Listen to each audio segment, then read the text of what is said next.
Israeli Prime Minister Benjamin Netanyahu says he wants to strengthen bipartisan support for the Jewish state during his visit to the U.S. this week. Netanyahu will be offering new hope to bring the hostages home.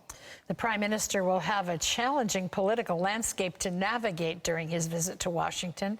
Chris Mitchell brings us the details from Jerusalem. In Washington, Netanyahu met with families of some of the hostages.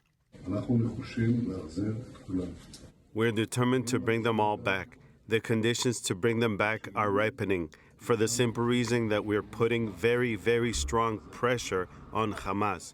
We're seeing a certain change, and I think this change will grow. We intend to do it. This is a war objective. Tragically, the IDF announced 2 more hostages were confirmed murdered by Hamas in captivity. Former U.S. Ambassador to Israel David Friedman sat down with CBN News to talk about what Netanyahu wants to accomplish in the speech and in Washington. What he's trying to accomplish, on this extremely large stage, maybe the biggest stage in the world, is to really explain Israel's position, explain what happened to Israel on October 7th, the trauma this inflicted on the Jewish state, the Jewish people, the inhabitants of Israel, how Israel has done its best to minimize civilian casualties, but how Israel views this as an existential battle where victory is the only option. And I think, he is uniquely qualified to make that case. The Times of Israel reports Netanyahu's meeting with President Biden may now take place Thursday instead of today because of the president's COVID diagnosis. Netanyahu is also expected to meet at some point with Vice President Harris, expected to be the Democrats' presidential nominee. And he may meet with the Republican nominee, former President Donald Trump. With all of the changes going on among Democrats, Netanyahu has to navigate a difficult political landscape. It is a highly charged, time in American politics right now, and he'll try to thread that needle in a way where he can check in, offer his good wishes, make the case for Israel, but try not to provoke, the kind of political responses that we see too often here at this time. So it's a tough job. It's a needle threading job but he's pretty good at that. He's done it before. On his departure from Israel, Netanyahu said he wants to emphasize the bond between the two nations. In this time of war and uncertainty, it's important that Israel's enemies know that America and Israel stand together today, tomorrow, and always. Thank you. Well, for more on this story, Chris Mitchell joins us now. Ambassador Friedman says Netanyahu wants to emphasize that Israel is fighting for its existence. Will he talk to Congress about the threats from Iran and Hezbollah and others?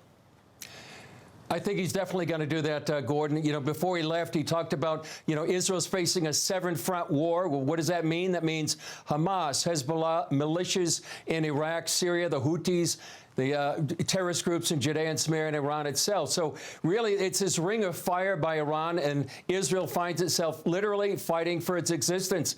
You have tens of thousands of Israelis on the northern border and the southern border that are just depopulated areas. Just before he left, he ordered an attack. That is Netanyahu. After hundreds of attacks by the Houthis, and then the Houthis landed a drone inside the heart of Tel Aviv. Also, there's thousands of rockets from Hezbollah.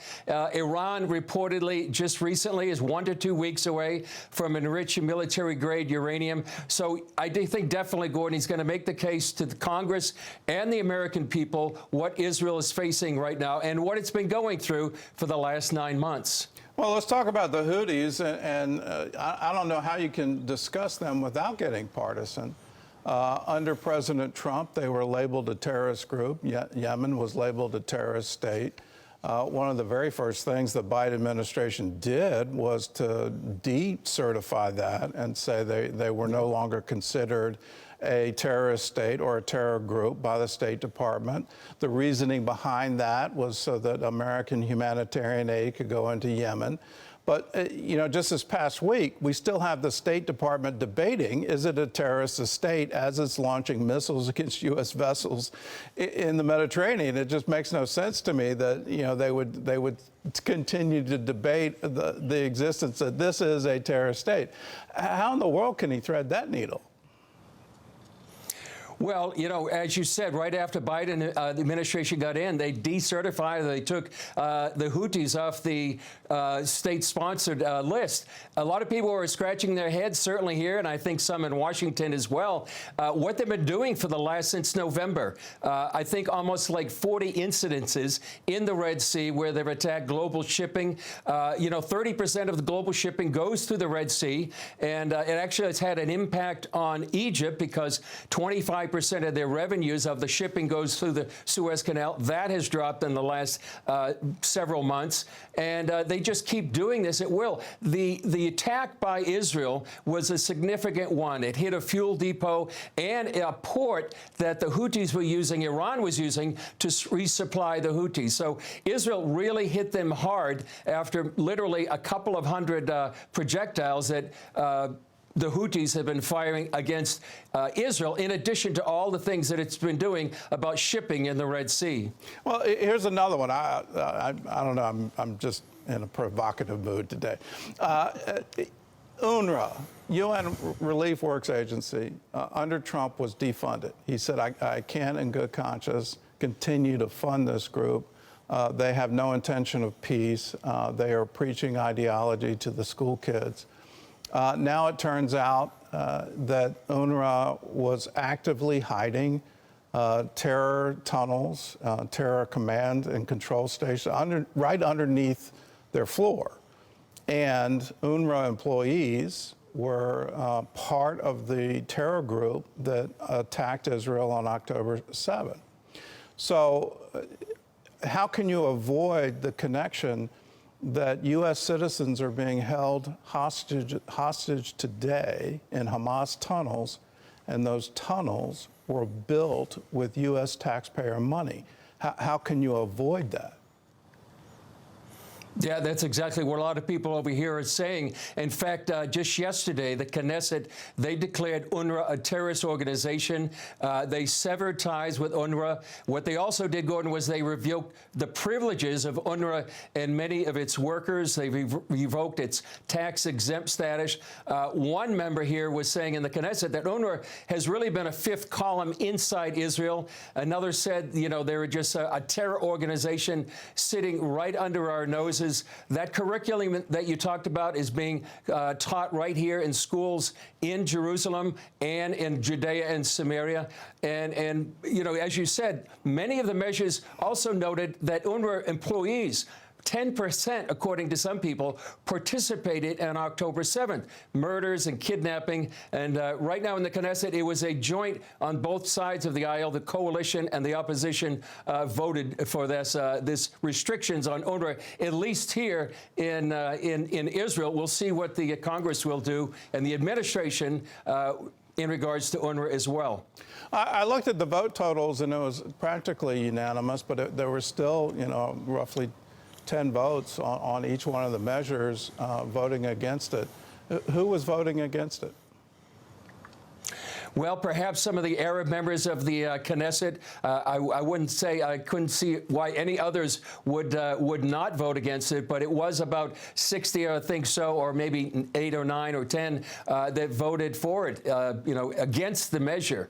But some people said that it's been so many months, why would Israel even wait this long? But some people say at least they made a decision about what to do with this UN organization that's been entrenched here in Israel for decades.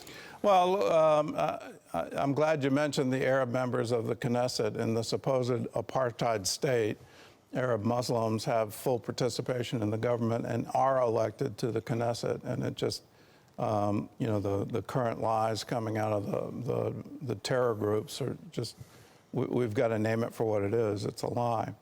Well, unlike me, Netanyahu is trying to stay neutral in his visit to the U.S. What is the current thinking in Israel on Kamala Harris? What would her policy towards Israel be if she's elected president? Well, I think they feel over here it's going to be a shift away from Biden's policy toward Israel, more in line with the progressive wing of the Democrat Party. You know, she's been the leading advocate in the administration for a ceasefire in Gaza, and some would expect over here that she would even put more pressure, other than Biden and Blinken and others in the administration, to end the war And I think that, she wants to end the suffering of the Palestinian people, which is something people here in Israel want to do, but they want to defeat Hamas first. Friedman, in our conversation, he said there's really a stark contrast between Trump and Harris, and he actually feels because she's not going to be there on tomorrow, Gordon, she's the president of the Senate and would likely proceed over the joint session, but she's going to miss that. He thought it was a bit of an insult and avoiding the picture of her sitting behind Netanyahu while he delivers his speech. Well, she's doing so for political reasons. She needs the votes in Michigan, so she can't be applauding Netanyahu standing behind him, and if she doesn't applaud, then she loses another group. So it's I see behind that it's a lot of politics, which just goes to show we need prayer, and we need to be praying for Netanyahu. We need to be praying for our own country, and we need to be praying for the peace of Jerusalem. Last question: you're a watchman on the wall there in Jerusalem. What's the likelihood of a war with Hezbollah in the coming months? Well, what I've been hearing, Gordon, is that a war may begin in the next few weeks, but if it doesn't, then it might begin in the spring. And this is the kind of reasons I've been hearing. First of all, if it begins in the next few weeks or a little longer, that means the war will likely go into the winter, a very difficult time for the IDF to be fighting in South Lebanon. The other thing is the possibility of the Iron Beam. This is the laser anti-missile defense system, maybe online in a couple of months. And also, they're looking at November, and if they see if the Trump administration is elected, then it's going to be a much more favorable ally in its fight against Hezbollah. So that's why I've heard spring is what may be a time for a war with Hezbollah. But definitely there are sense here, Gordon, they have to do this. They have to defeat Hezbollah. They can't have tens of thousands of Israelis indefinitely staying away from their homes. And I would add this, Gordon, today actually is what's called the Fast of Tammuz. It begins a 3-week period of mourning for the Jewish people, commemorating the destruction of the first and second Jewish temples and many other calamities for the Jewish people. It ends on Tisha B'Av, that's the 9th of Av, and many people say it's a very important time to be praying for Israel, the Jewish people, and the peace of Jerusalem. Well, we'll join you in that prayer, and I encourage Christians around the world. We need to pray for the peace of Jerusalem, and we need to be praying for Israel now in our time of need. Chris, thanks for your insight, and stay strong.